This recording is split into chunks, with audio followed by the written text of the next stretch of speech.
विश्व हिंदी दिवस 10 जनवरी को मनाया जाता है और राष्ट्रीय हिंदी दिवस 14 सितंबर को मनाया जाता है। आचार्य रामचंद्र शुक्ल के अनुसार हिंदी को 4 कालों में विभाजित किया गया है। पहला जो काल है उसका नाम है आदि काल, जिसको हम लोग वीर गाथा काल कहते हैं। इनका ये जो कार्यकाल था पहला का, वो है 1050 ईस्वी से 1375 ईस्वी तक के।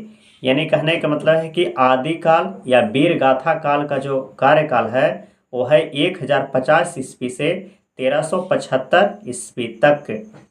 दूसरा आता है पूर्व काल, जिसको हम लोग भक्ति काल कहते हैं। भक्ति काल का जो कार्यकाल था वो था 1375 ईस्वी से लेकर के 1700 ईस्वी तक के। तीसरा जो काल था वो था उत्तर मध्य काल, जिसको रीति काल कहा जाता है। और ये जो कार्यकाल था वो था 1700 ईस्वी से लेकर के 1900 ईस्वी तक के।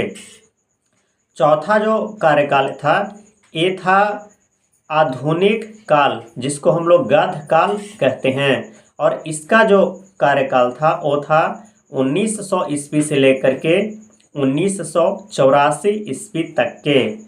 और 1984 ईस्वी के बाद जो काल आता है उसको हम लोग बोलते हैं 1984 ईस्वी के बाद से वर्तमान समय तक के जो भी अभी समय चल रहा है उसके कार्यकाल को हम लोग बोलते हैं उत्तर आधुनिक काल या फिर समकालीन काल बोला जाता है। अब बात करते हैं कि हिंदी को राष्ट्रीय भाषा कब घोषित किया गया। तो हिंदी को राष्ट्रीय भाषा 1 जनवरी 1949 ईस्वी को घोषित किया गया था। और हिंदी का जो जनक है, जिसको हम लोग हिंदी का पितामह कहते हैं, वो थे, यानी कहने का मतलब कि हिंदी साहित्य का जो पितामह थे उनका नाम था भारतेंदु हरीशचंद्र।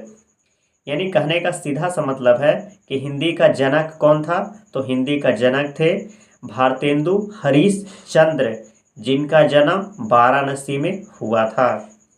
दोस्तों मिलते हैं किसी नेक्स्ट वीडियो में, तब तक के लिए जय हिंद जय भारत।